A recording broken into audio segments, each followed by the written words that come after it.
రైతుల సంక్షేమమే కూటమి ప్రభుత్వ ప్రధాన లక్ష్యమని తాడికొండ ఎమ్మెల్యే తెనాలి శ్రావణ్ కుమార్ అన్నారు. మంగళవారం పేరేచర్ల నుంచి ఫిరంగిపురం మండలం రేపూడి మార్కెట్ యార్డ్ వరకు ట్రాక్టర్లతో భారీ ప్రదర్శన నిర్వహించారు. అనంతరం బహిరంగ సభలో సీఎం చంద్రబాబు చిత్రపటానికి ధాన్యాభిషేకం చేశారు. గత వైసీపీ పాలనలో రాష్ట్రం అప్పుల ఊబిలో కూరుకుపోయిందని, ఇప్పుడు సీఎం చంద్రబాబు నేతృత్వంలోని ప్రభుత్వం సూపర్-6 హామీలను అమలు చేస్తూ రాష్ట్రాన్ని అభివృద్ధి దిశగా నడిపిస్తోందన్నారు. అన్నదాత సుఖీభవ పథకం సాయం అందడంతో రైతులు ఆనందంగా ఉన్నారని, ఈ నెల 15 నుంచి మహిళలకు ఉచిత బస్సు ప్రయాణం కల్పించనున్నట్లు తెలిపారు. ఫిరంగిపురం మండలానికి 36 లక్షల రూపాయలు రాయితీతో 116 మంది రైతులకు డ్రోన్లు, తైవాన్ స్ప్రేయర్లు, ట్రాక్టర్ గొర్రులు, రొటోవేటర్లు తదితర 16 రకాల యంత్రాలు అందిస్తున్నట్లు పేర్కొన్నారు. కార్యక్రమంలో టీడీపీ, జనసేన, బీజేపీ నాయకులు, కార్యకర్తలు, అధికారులు పాల్గొన్నారు.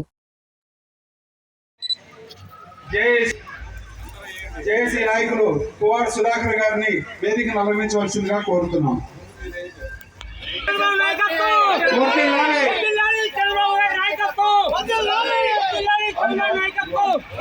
నమ్ము చేస్తాం అని చెప్పి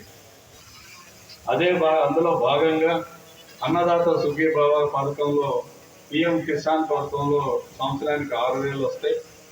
3 విడతల్లో 2,000, 2,000, 2,000 వేస్తారు. అదే మన అన్నదాత సుఖీభావలో 14,000 ఒక్కొక్క రైతుకి వేస్తారు. మొన్న 5,000, 2,000, 7,000 వేస్తారు.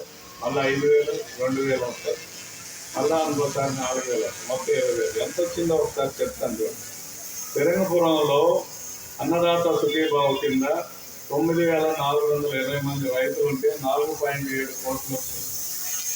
అదేవిధంగా పిఎం కిసాన్ పథకం కింద 9,420 మంది రైతులు ఉంటే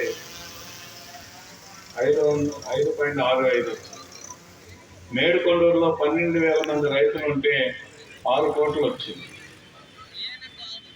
అదేవిధంగా పిఎం కిసాన్లో 5.65 తుళ్ళూరు మండలంలో 1943 మంది రైతులుంటే 2.7 కోట్లు వచ్చింది.